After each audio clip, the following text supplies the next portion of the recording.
Hello students, last लेक्चरला आपण electronic liability register म्हणजे काय हे बघितलेलं होतं. त्याच्यानंतर त्याच्या महत्त्वाच्या गोष्टी तीन त्याच्यामध्ये प्रेफरन्सेस जे आहेत की टॅक्स कसा डिस्चार्ज केला जाईल. तर पहिली गोष्ट, टॅक्स हा करंट प्रिव्हियस मंथचा टॅक्स हा पहिला डिस्चार्ज केला जाईल. मग करंट मंथचा टॅक्स किंवा करंट टॅक्स पिरियडचा टॅक्स जो आहे तो डिस्चार्ज केला जाईल.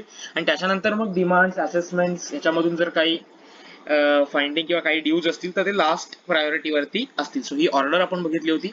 त्याच्यानंतर आता आपण presumption of incidence of taxes passed on ते हा जो पार्ट आहे हा रीड करूया. Subsection 9 contains a deeming clause. This part of section provides that when a taxable person has paid GST under the corresponding act, the taxable person is deemed to have passed on the incidence of such payment of tax to the recipient of such goods and services. Thus, if tax has been paid under CGST Act, then taxable person is deemed to have passed on the incidence of such payment of CGST to the recipient. This is subject to the contrary being proved. So ह्याचा अर्थ असा की incidence तुम्ही pass on केल्यामुळे तुम्ही burden जे आहे ते पास ऑन केलेलं आहे. सो तुम्ही जेव्हा लायबिलिटी डिस्चार्ज करताय तेव्हा असं अज्युम केलं जाईल की तुम्ही ऑब्व्हियसली ती दुसऱ्याकडून कलेक्ट केलेली आहे. आता म्हणजे याचं बर्डन तुमच्यावरती नाही, असं त्यांनी एक डीमिंग फिक्शन जी आहे ती घालून ठेवलेली आहे.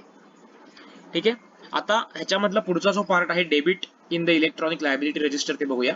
All amounts payable towards the tax, interest, late fee and other amounts as per return filed.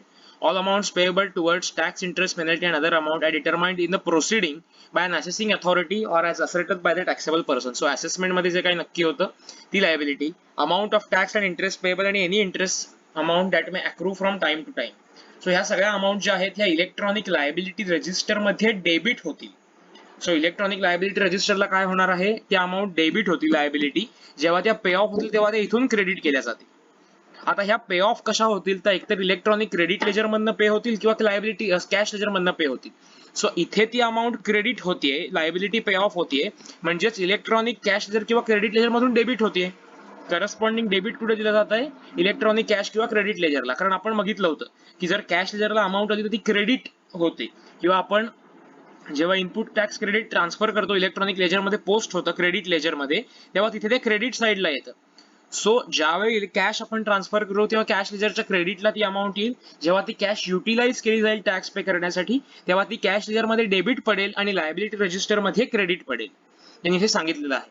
So ते खालती त्यांनी दिलंय बघा, debit to electronic credit ledger आणि credit to electronic liability register. So payment of all liabilities of a person as per is return subject to section 49 and debit to electronic cash ledger and credit to electronic liability register payment of all liabilities.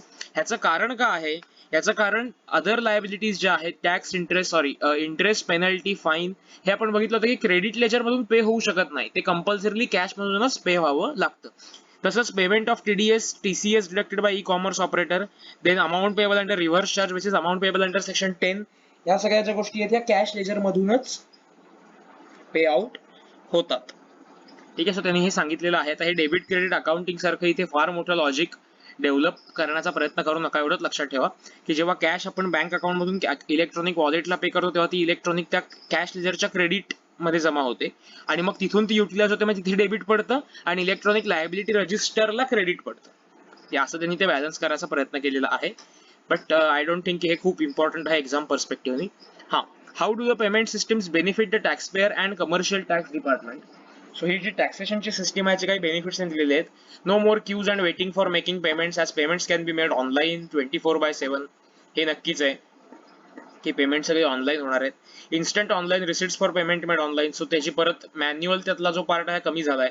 Tax consultants can make payments on behalf of the client. So compulsory क्लायंटलाच उभं राहायला पाहिजे असं नाहीये.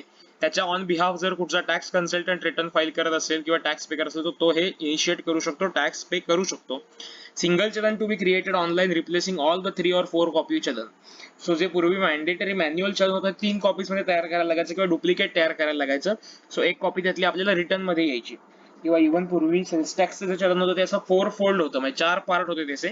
एक डिपार्टमेंटला, एक government ट्रेजरीला, एक आपल्याकडे आणि एक आणखी एक बँकेमध्ये, असेच 4 कॉपीज फिलअप करायला लागायच्या. त्याची काही गरज नाहीये. Revenue will come earlier into government treasury as compare to old system. Revenue पटकन येणार कारण बँकेत ती कॅश जमा होणार, मग बँक ट्रान्सफर करणार. याच्याऐवजी बँकिंग मधनं ऑनलाईन ट्रान्सफर होत असल्यामुळे हे गव्हर्नमेंटला रेव्हेन्यू पटकन मिळतो. ग्रेटर ट्रान्सपरन्सी, ऑब्व्हियसली सगळं सिस्टीम मधनच होतं, कोणी पैसे खायचे किंवा करप्शन याचा काहीच संबंध येत नाही.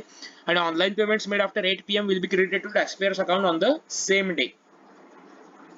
सो ऑनलाईन पेमेंट जर 8 वाजल्यानंतर रात्री जर केली गेली, आता 8 वाजल्यानंतर याचं का, तर रात्री आय थिंक ऑनलाईन ट्रान्सफर्स होत नाहीत, यासाठी त्यांनी रात्री 8 PM सांगितलेलं आहे. सो ते टॅक्स पेयर्स अकाउंटला त्याच दिवशी क्रेडिट केल्या जातात. पण हा जो शेवटचा पॉईंट आहे ना, ह्याच्याबद्दल मी थोडा साशंक आहे, कारण प्रॅक्टिकली हा पॉईंट अजूनही वर्किंग मध्ये आलेला नाहीये. अजूनही जर रात्री 8 नंतर जर आम्ही चलन जनरेट केलं तर ते बँकेतून अमाऊंट केवढी क्रेडिट होते, पण टॅक्स पेयरच्या अकाउंटला दुसऱ्या दिवशी सकाळी रिफ्लेक्ट होते. सो हा पार्ट मला अजूनही मी अग्री नाही या पार्टवरती. ठीक आहे, पण हा काय जनरल थिअरीचा पार्ट होता की हे सगळं ऑनलाईन पेमेंट सिस्टीम केल्यामुळे काय काय फायदे होतात.